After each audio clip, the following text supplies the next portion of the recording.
de la región metropolitana, diputada del Comité Comunista Independientes, Camila Vallejo. Muchas gracias, presidente. Agradecer las intervenciones de apoyo a esta iniciativa, por cierto. Yo quiero poner un poco en contexto ciertas situaciones que han ocurrido. Porque todos somos, o quienes somos padres o madres, hemos dicho más de alguna vez que haríamos cualquier cosa por nuestros hijos o hijas, que somos capaces de morir por ellos y ellas.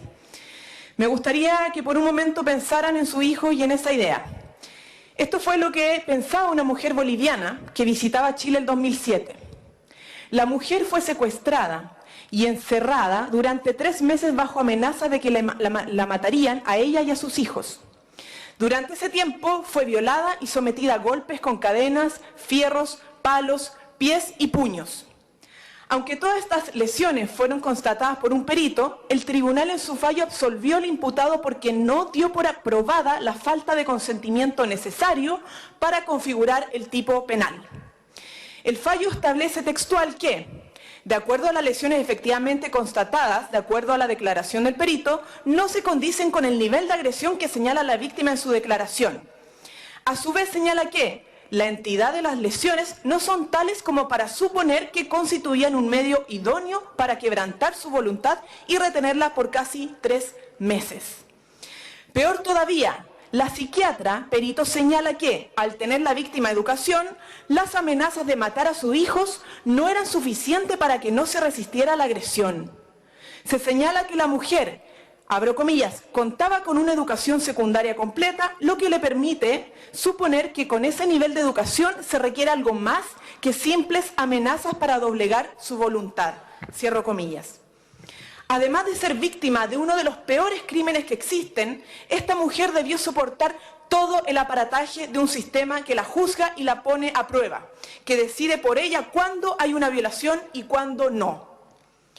Otro caso es el vivido por Gabriela Marín Mejías, una joven chilena de 23 años, educadora de párvulo y madre de 2 niños. Gabriela fue violada por 3 agresores el 7 de agosto del 2012 en San Fernando.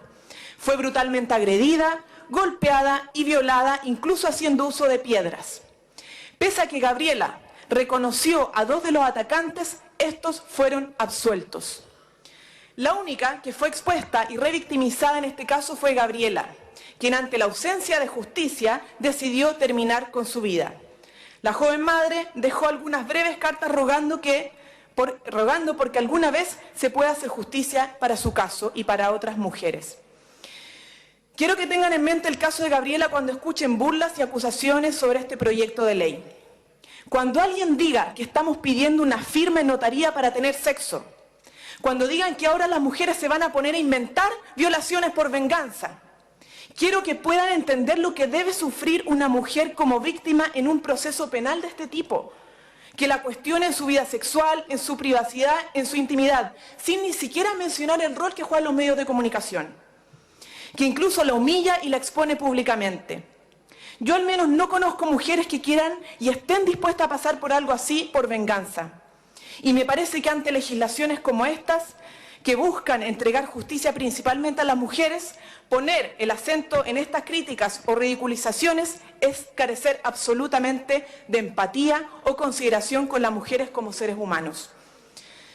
De acuerdo al informe estadístico de la Fiscalía, las denuncias por delitos sexuales observaron un aumento significativo de un 24,81% en el 2018 en relación al 2017, lo que significa un total de 28.132 denuncias más, el mayor registro desde el inicio de la reforma procesal penal en Chile.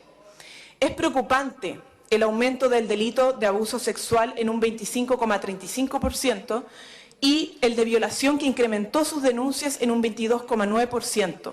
De este total, el 71% de las víctimas son menores de 18 años. Yo solo estoy mencionando las denuncias, ni siquiera estoy mencionando las violaciones de hecho, que no fueron denunciadas. Y por cierto, del total de estas denuncias, no todas llevaron a establecer penas. Muchas quedaron con impunidad. ¿Cuántos delitos de violación y abuso sexual quedan además sin denuncia producto de esta legislación? de un sistema que tan seguido deja impune a los victimarios y que por el contrario expone a las víctimas al escrutinio público? Las modificaciones que se proponen al artículo 361 del Código Penal y que fueron aprobadas en la Comisión se encuentran en la línea con la regla 70 de procedimiento y prueba para la aplicación del Estatuto de Roma de la Corte Penal Internacional. En cuanto a casos de violencia sexual, la regla 70 establece que 1. El consentimiento no podrá inferirse de ninguna palabra o conducta de la víctima cuando la fuerza, amenaza, coacción o aprovechamiento hayan disminuido su capacidad para dar un consentimiento voluntario y libre. El consentimiento no podrá inferirse de ninguna palabra o conducta de la víctima cuando ésta sea incapaz de dar un consentimiento libre. 3. El consentimiento no podrá inferirse del silencio o de la falta de resistencia de la víctima a la supuesta violencia sexual. Y 4. La credibilidad, la honorabilidad o la disponibilidad sexual de la víctima o de un testigo no podrán inferirse de la naturaleza sexual del comportamiento anterior o posterior de la víctima o de un testigo. ¿Qué es lo que estamos haciendo nosotros? Es adecuar nuestro Código Penal a los estándares internacionales, lo que establece el propio Estatuto de Roma, y que ya varios países lo han hecho, particularmente de Europa.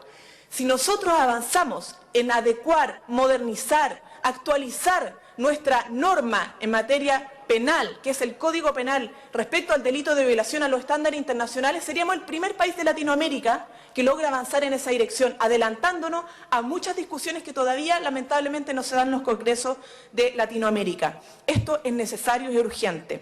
Y yo quiero señalar, presidente, que ¿qué es lo que dice concretamente el Código Penal? Algunos lo han señalado, ¿cierto?, en sus intervenciones. El problema es que el Código Penal, al no incorporar el principio del consentimiento, y como bien lo decía el diputado Fuenzalía, cuando hay sexo sin consentimiento es violación, es que dice, básicamente, que cuando por la vía de los hechos hay una violación, el derecho no lo considera, en este caso, el derecho penal.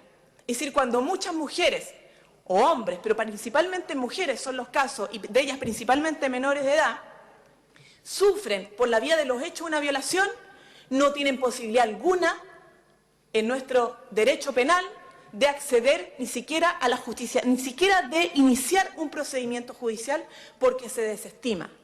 Y vemos que la mayoría de los casos de violación se producen porque la mujer se paraliza de miedo. No es que tenga una discapacidad mental, no es que esté en estado de coma etílico, sino que sufre una parálisis momentánea transitoria.